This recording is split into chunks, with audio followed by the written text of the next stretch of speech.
आप स्पष्ट तौर पर समझे कि ये जो पंचबाण है, पंचबाण न होने से, ये संजीवनी योग और लग्नेश मंगल में होने से, नवमेश गुरु की परंपरा दृष्टि होने से राजयोग बन रहा है। इस अद्भुत क्षण में, इस अद्भुत योग में ये जो प्राण प्रतिष्ठा होनी है 12:30 बजे, जिसके लिए 84 सेकंड्स का समय निर्धारित किया गया है। आप समझिए कि मकर में इस वक्त भगवान सूर्य हैं और उनके होते हुए पौषे राज्य विविधस्यात्, यह बृहस्पति वचन यहां चरितार्थ होता है। तो ऐसे में मंगल प्रसंग में सभी को सम्मिलित होने का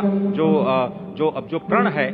भगवान श्री राम को यहां पर लाने का जो मुहूर्त है वो अद्भुत है और इससे राम राज्य की प्रतिस्थापना करने में भारत को अवश्य मदद मिलेगी। और इसी संकल्प के साथ आज इस प्राण प्रतिष्ठा समारोह की शुरुआत हुई है और अब से थोड़ी ही देर में वो दिव्य क्षण आने वाला है जब भगवान श्री राम में प्राण प्रतिष्ठित होंगे।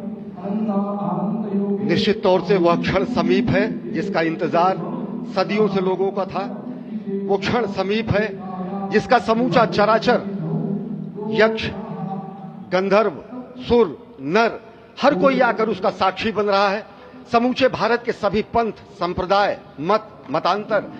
सभी धर्मों के धर्माचार्य, महामंडलेश्वर, हर कोई यहां मौजूद है। और निश्चित तौर से अगर देखें तो इन्हीं क्षणों के लिए कहा गया है कि नमन करें इस मातृभूमि को, नमन करें आकाश को, बलिदानों की पृष्ठभूमि पर निर्मित इस इतिहास को। असंख्य जो बलिदान दिए गए, उस पर आज संकल्प की सिद्धि का दिन है। आज इतिहास तो अयोध्या में लिखा ही जा रहा है। आज एक नए सांस्कृतिक युग का सूत्रपात भी अयोध्या से हो रहा है और आह्वान किया जा सकता है संकल्प के बाद पूरे देश से कि अरुणोदय हो चुका वीर, अब कर्म क्षेत्र में जुट जाएं, अपने खून पसीने से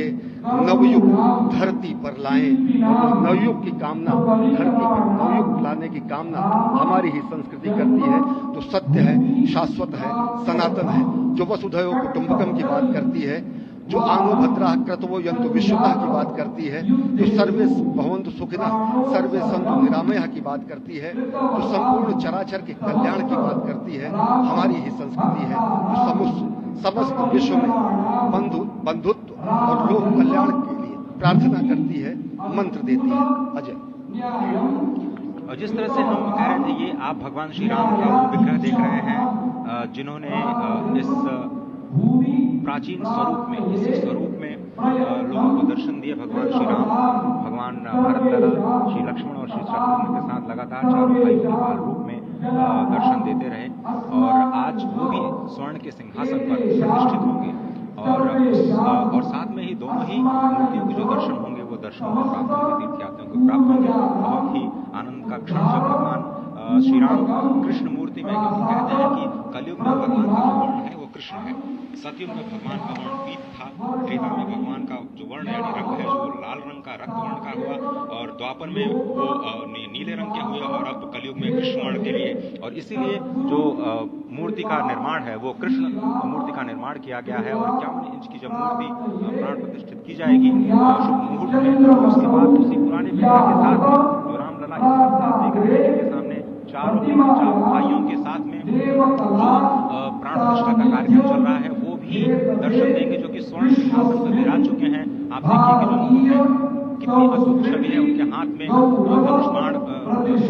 रहे हैं और उन्हीं प्राचीन विग्रहों के समक्ष बैठ करके प्रधानमंत्री नरेंद्र मोदी इस वक्त जगत के कल्याण की कामना करने के लिए संकल्पबद्ध हो रहे हैं और भारत को, भारतीयता को, सनातन धर्म को शांति और सद्भावना के प्रसार के लिए जो सनातन धर्म में जो ये अद्भुत कार्य किया है उसको आगे बढ़ाते हुए प्रधानमंत्री आज इस काम काज कहाँ विश्राम, ये भावना हमेशा घनीभूत रही। प्रधानमंत्री नरेंद्र मोदी वो क्षण देखा जब 9 और 10 नवंबर 1989 प्रधानमंत्री ने उस समय देखा अनिकेत एक लेख में, साधना पत्रिका में, और उन्होंने कहा कि यह क्षण सांस्कृतिक स्वतंत्रता का जयघोष करता है, हिंदू चेतना प्रकाश स्तंभ का दिन है जब रामशिला पूजन हुए। साथ ही साथ 1990 के दशक में आडवाणी जी की यात्रा की सारथी रहे, गुजरात में समन्वय की भूमिका में रहे। तत्कालीन भाजपा महासचिव के रूप में क्षेत्र में उन्होंने भ्रमण किया। इस भ्रमण के दौरान नवरात्र भी पड़ा, जिसमें केवल जल का भोग करके ही 6 से अधिक गांव में धार्मिक कार्य में संबोधित इस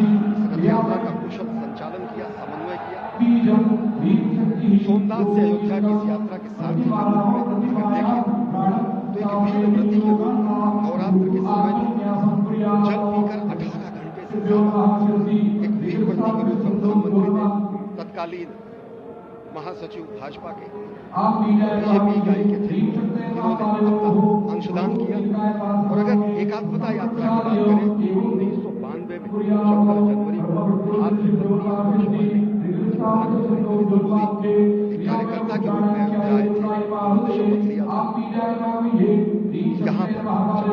भव्य मंदिर का निर्माण होगा, उनका पुनरागमन होगा। और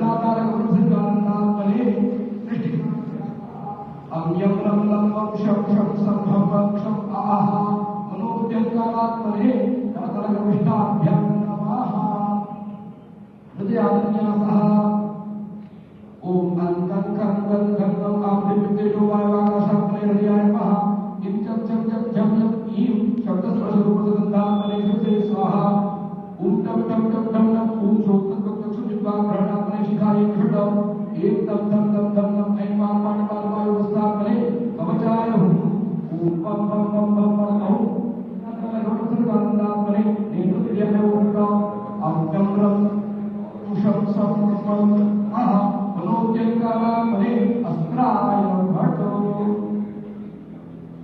एवं आत्मनिकृत्वा हस्तं प्रक्षाल्य